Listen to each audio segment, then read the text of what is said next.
Hello बच्चों, let's read the question.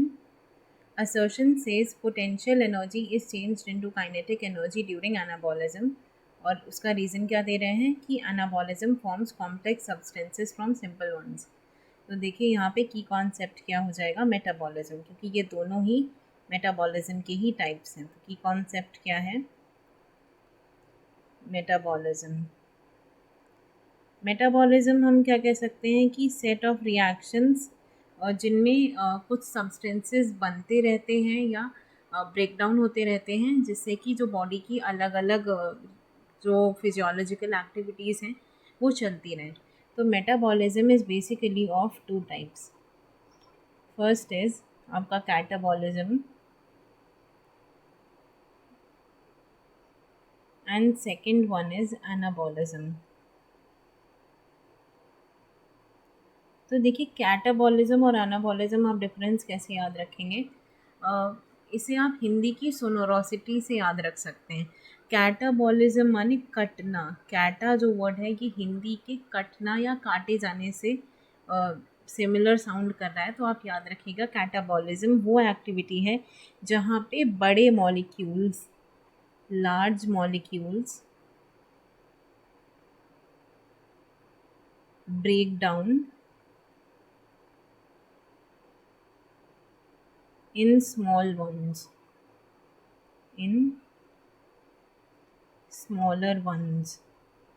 और यहाँ क्या होता है, एनर्जी जो है वो रिलीज़ होती है. इस प्रोसेस में एनर्जी रिलीज़ होती है.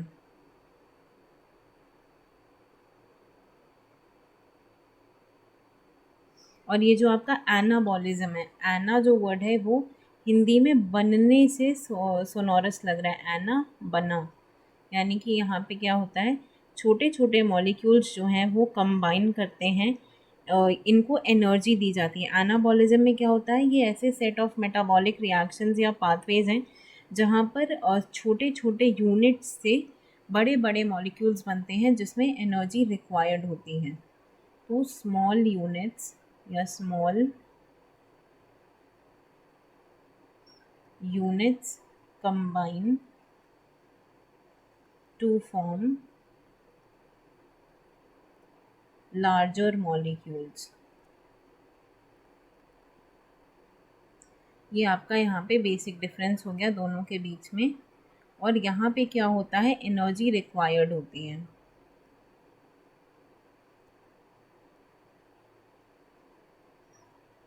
तो ये तो आपका बेसिक डिफरेंस हो गया. और जहाँ तक बात रही पोटेंशियल और काइनेटिक एनर्जी की, सो यहाँ पे देखिए जो कैटाबॉलिज्म का प्रोसेस है उसमें पोटेंशियल एनर्जी काइनेटिक एनर्जी में चेंज हो रही है.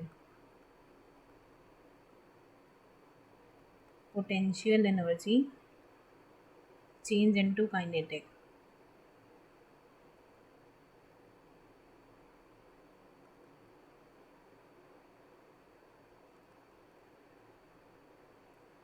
किसमें ये हो रहा है, आपका कैटाबॉलिज्म में.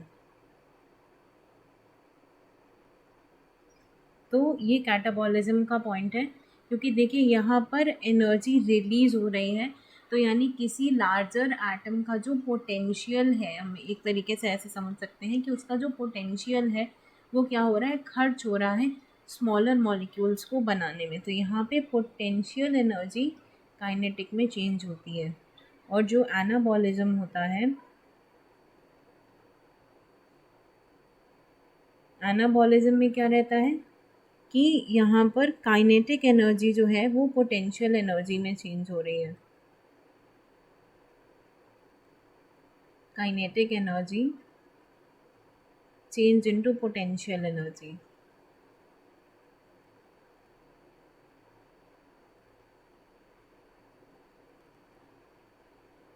देखिए आप ऐसे भी याद रख सकते हैं कि जो स्मॉलर मॉलिक्यूल्स होते हैं उनकी फास्टर मूविंग टेंडेंसी होती है, तो उनमें काइनेटिक एनर्जी ज़्यादा होती है.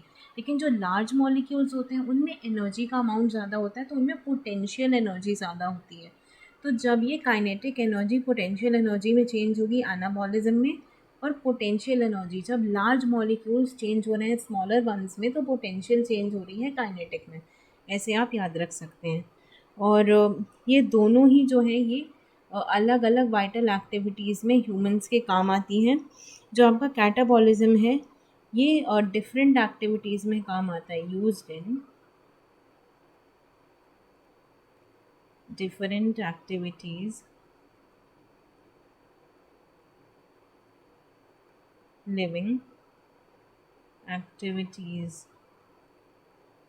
और वहीं पर ये जो आपका एनाबॉलिज्म का प्रोसेस, ये एनाबॉलिज्म वाली जितनी भी रिएक्शंस हैं ये ग्रोथ, स्टोरेज या मेंटेनेंस में यूज़ होती हैं बॉडी के फंक्शंस के अंदर। So used during growth, storage and maintenance.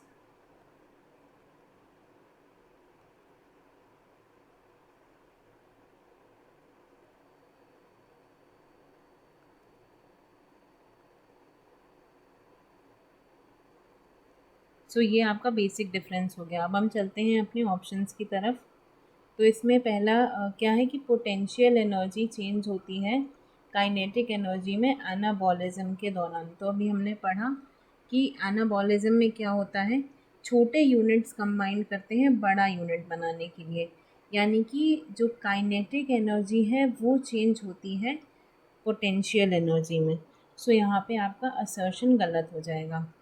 दूसरा क्या, उसमें रीज़न क्या बता रहा है कि anabolism forms complex substances from simpler ones. ये बात बिल्कुल सही है कि सिंपल मॉलिक्यूल्स से क्या करते हैं, कंबाइन करके लार्ज मॉलिक्यूल बनाते हैं। यानी कि यहाँ पे आपका सही आंसर क्या हो जाएगा, assertion is false but the reason is true. Individual statement में असर्शन फॉल्स है पर रीज़न वाली स्टेटमेंट एकदम सही है। तो the right answer to this question is option D. I hope you understood it well. Best of luck.